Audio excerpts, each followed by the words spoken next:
जरूर ध्यान में रखकर चलना होगा कि ये लोग अपने इस मकसद में कामयाब ना हो सके। विपक्ष के इंडिया गठबंधन को लेकर जिस प्रकार से सपा मुखिया ने एक सोची समझी रणनीति के तहत बीएसपी के लोगों को गुमराह करने के उद्देश्य से कुछ ही घंटों के अंदर बीएसपी प्रमुख के प्रति गिरगिट की तरह अपना रंग बदला है। बसपा सुप्रीमो मायावती ने अपने जन्मदिन के मौके पर सपा और सपा मुखिया अखिलेश यादव को खूब खरी खोटी सुनाई।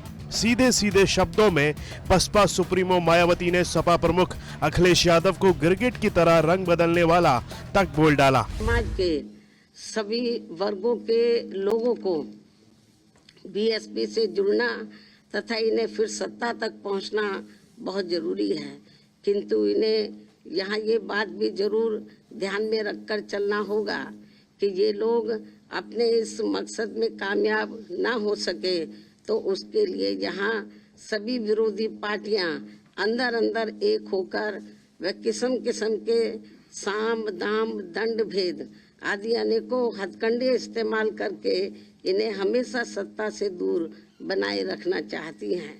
मायावती यही नहीं रुकी, इंडिया गठबंधन और सभी विरोधी पार्टियों को आड़े हाथों लिया। साथ ही जनता से अपील की कि इन लोगों की बातों से लोगों को गुमराह नहीं होना है तथा गुमराह भी नहीं होना है। और इस मामले में ताजा उदाहरण ये है कि अभी हाल ही में विपक्ष के इंडिया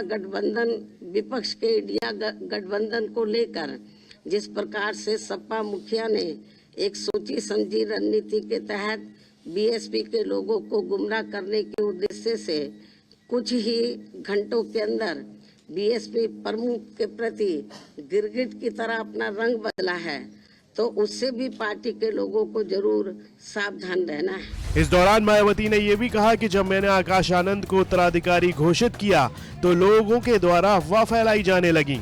इस पर मायावती बोली, मैं अपनी आखिरी सांस तक अपनी पार्टी को मजबूत बनाने में लगी रहूंगी। इसके साथ ही पिछले महीने पार्टी की ऑल इंडिया की बैठक में आम सहमति से श्री आकाश आनंद को मैंने अपना एकमात्र उत्तराधिकारी घोषित किया था। तो उसके बाद से बीच में अब मीडिया में ये भी फर्जी व गलत खबरें प्रचारित की जा रही हैं कि ऐसा लगता है कि अब बीएसपी प्रमुख जल्दी ही राजनीति से संन्यास लेने वाली है, जिसमें रत्ती भर भी सच्चाई नहीं है। जबकि मेरी जिंदगी का आखिरी सांस भी पार्टी को मजबूत बनाने में ही लगा रहेगा।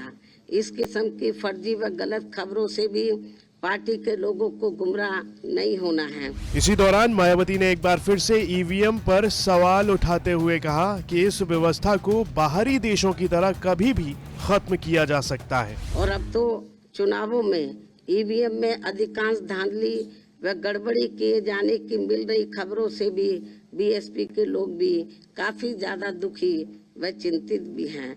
हालांकि ऐसी स्थिति में ये व्यवस्था बाहरी देशों की तरह कभी भी यहाँ खत्म हो सकती है। ऐसे में अपनी पूरी